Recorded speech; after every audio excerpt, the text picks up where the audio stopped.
চন্দন যাত্রা মহোৎসব। এই মহোৎসব দীর্ঘকালীন মহোৎসব। 21 দিন ব্যাপী এই মহোৎসবে আমাদের যে প্রচেষ্টা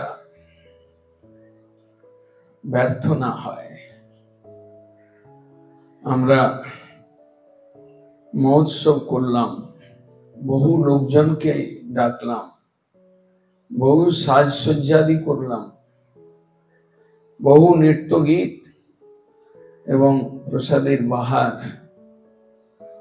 দেখালাম, কিন্তু এটা ফাঁপা না হয়ে যায়, এত বড় একটা চেষ্টা ব্যর্থ না হয়।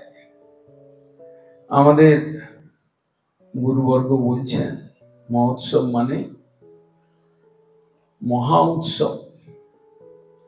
উৎসব মানে আনন্দ, উৎসব মানে উচ্ছ্বাস, উৎসব মানে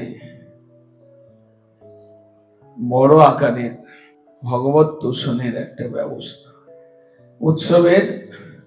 উৎসবে যে আমি উৎসবান্বিত করব, তার কেন্দ্রবিন্দুতে রয়েছেন কৃষ্ণ, শ্রীকৃষ্ণের চন্দন যাত্রা, অর্থাৎ কৃষ্ণকে নিয়ে উৎসব, কৃষ্ণকে কেন্দ্র করে উৎসব, কৃষ্ণের ইন্দ্রিয় তৃপ্তির জন্য উৎসব।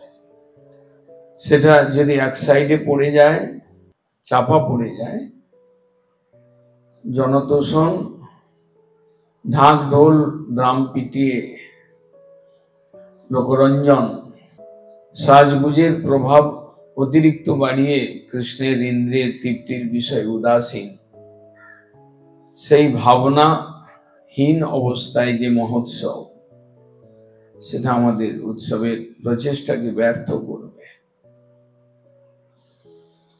আমরা জেনে বা অজ্ঞানে করি না কেন, সবই যেন ভগবানের উদ্দেশ্যেই হচ্ছে এটা মনে হলেও, কিন্তু উৎসব মানে আনন্দ রস, তার উচ্ছ্বাস, এবং সেটা যদি মহা উৎসব বা মহোৎসব হয়, তাহলে বিরাট আকারে কৃষ্ণের ইন্দ্রিয় তৃপ্তি বিধানের একটা প্রচেষ্টা সেই উৎসবের মধ্যে নিহিত থাকা চাই।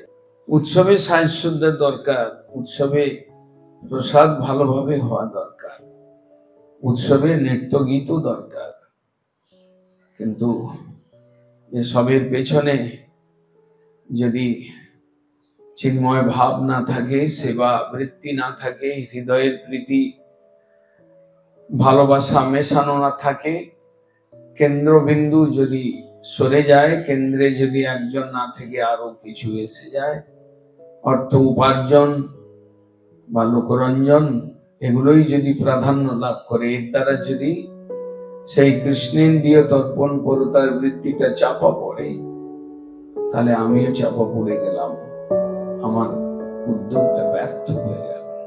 বাঞ্ছা